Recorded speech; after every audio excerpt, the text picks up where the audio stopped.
سب سے پہلے میں اپنی طرف سے تمام محبین محمد والی محمد کو عید سعید کی مبارکباد پیش کرتا ہوں.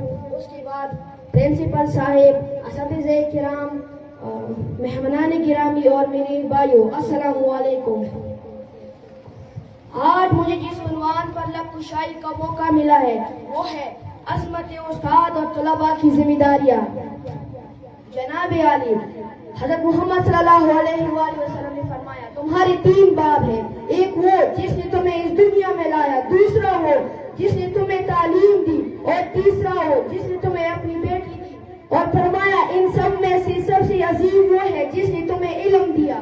بقول شاعر، استاد کے قدموں میں ہے جنت کا ٹھکانہ، استاد کے قدموں میں ہے جنت کا ٹھکانہ، جس نے سکھایا علم وہ ہے سب سے پیارا.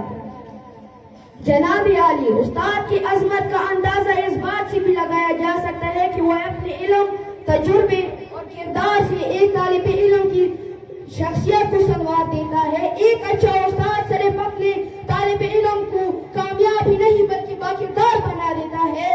تاریخ گواہ ہے کہ ہر عظیم شخصیت کے پیچھے کسی نہ کسی استاد کی محنت شامل ہوتی ہے. اگر استاد نہ ہو تو وہ نہ ڈاکٹر بن سکتا ہے، نہ انجینئر، نہ عالم اور نہ رہنما. بقول شاعر، چی عزت دیکھ پر استاذ و سرنوی، چی عزت دیکھ پر استاذ و سرنوی، چی پا اکل شی لقمان کو کامیاب نشید. دوسری طرف طالب علم پر بھی بڑی ذمہ داریاں عائد ہوتی ہے.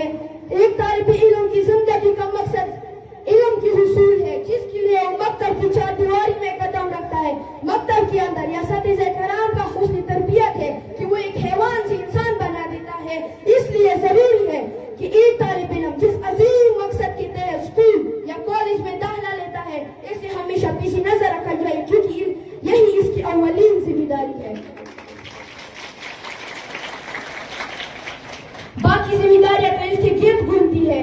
طالب علم کو یہ حقیقت بھی یاد رکھنی چاہیے کہ جو لوگ اپنے مقصد کے تحت زندگی گزارتے ہیں وہ کبھی ناکام نہیں ہوتے. اس کے برعکس جو لوگ اپنے حقیقی مقصد کو بھول جائے تو ناکامی اور ذلت ان کا مقدر بن جاتا ہے.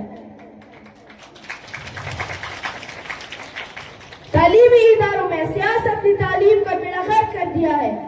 طالب علم کو چاہیے کہ تحصیل علم کے دوران ہر قسم کی سیاسی سرگرمی سے دور رہی، کیونکہ ان کی اولین ذمہ داری اپنے والدین کی خون پسینے کی کمائی کو جائز طریقے سے استعمال کرنا ہے.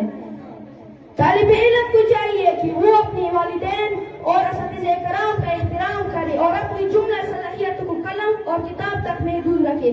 بقول شاعر، منزل سے آگے بڑھ کر منزل تلاش کر، منزل سے آگے بڑھ کر منزل تلاش کر، مل جائے تجھ کو دریا تو سمندر تلاش کر. اور آخر میں رب العالمین سے یہی دعا کروں گا کہ ہمیں تو عظمت والدین اور عظمت استاد کی توفیق عطا فرمائے. والسلام علیکم.